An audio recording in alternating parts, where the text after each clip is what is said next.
రెండు సినిమాలు ఒకేసారి తీసి షార్ట్ టర్మ్ గ్యాప్లో రిలీజ్ చేద్దామని చేసాం. అటు మీరు ఫస్ట్ పార్ట్లో మీకు కొన్ని డౌట్స్ ఏమన్నా ఉంటే అది సెకండ్ పార్ట్లో క్లియర్ అవుతాయి.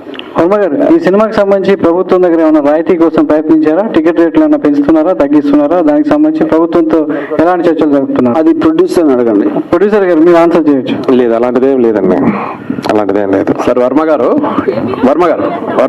అమ్మ లక్ష్మి ఒక్క నిమిషం. వర్మ గారు చెప్పండి సార్. ఇప్పుడు ఈ సినిమాకు సెన్సార్ ప్రాబ్లం వచ్చింది, సెన్సార్ సర్టిఫికేట్ మీరు తెచ్చుకున్నారు, కానీ గతంలో చాలా రోజుల క్రితం మీరు చెప్పారు సెన్సార్ బోర్డు మీద సినిమా తీస్తా అని చెప్పి. ఎప్పుడు తీస్తారు? డెఫినెట్గా త్వరలో, అతి త్వరలో. మీరేమన్నారు? మీరు ఎక్కడ ఫ్రీ చేయం, థియేటర్ రన్ అయ్యాక ఓటీటీలో రావచ్చు ఫ్రీగా, అంతేగాని. సార్, ఇందులో క్యారెక్టర్స్ మరి మిగతా వాళ్ళతో ఎప్పుడు ఇంట్రొడ్యూషన్ చేయబోతున్నారు సార్? మిగతా క్యారెక్టర్స్ అందరిని కూడా ఎప్పుడు మీడియా ముందు తీసుకురాబోతున్నారు? బేసిక్ గా నాకు I purposely don't want to bring them. ఎందుకంటే వాళ్ళు ఒక పాపులర్ క్యారెక్టర్స్ ఉన్నప్పుడు మన మామూలు సినిమాల్లో అంటే యాక్టర్ నేను ఫలానా రోల్ చేశాను అనేది. కానీ యాక్చువల్ యాక్టర్ని మీరు స్టేజ్ మీద చూస్తే ఆ క్యారెక్టర్ లేకుండా, ఆ బాడీ లాంగ్వేజ్ లేకుండా దాని ఎఫెక్ట్ ఉండదు అనేది, ఎస్పెషలీ వాళ్ళు పాపులర్ పీపుల్ కూడా కాదు. అది sir, this is Madhav. Hi sir, here. Yeah. Many times you said you are the admirer of KCR garu.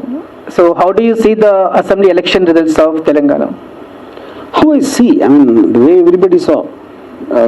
In terms of, అంటే ఇప్పుడు నాకు Revanth Reddy also is very close to me. Revanth Reddy నాకు పర్సనల్గా తెలుసు, కేసీఆర్ గారిని నేను ఎప్పుడు కలవలేదు, but I use to admire him as a political leader.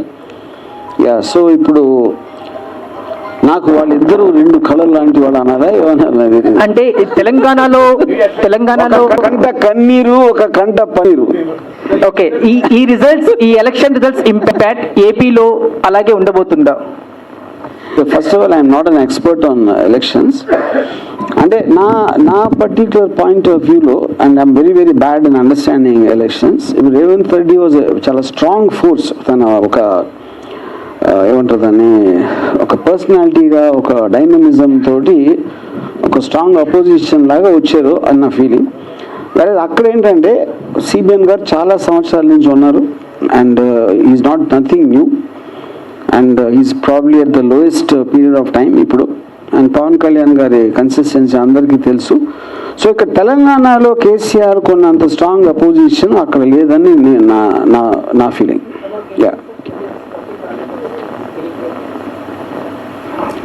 అదే నా చాలా స్ట్రాంగ్ ఫీలింగ్ ఏంటంటే, పవన్ కళ్యాణ్ చంద్రబాబు గారు కోవర్ట్ అని జనసేన పార్టీలో.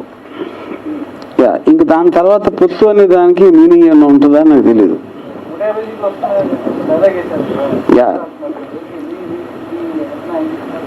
నా అంచనా ఏం లేదు. వర్మ గారు, ఏది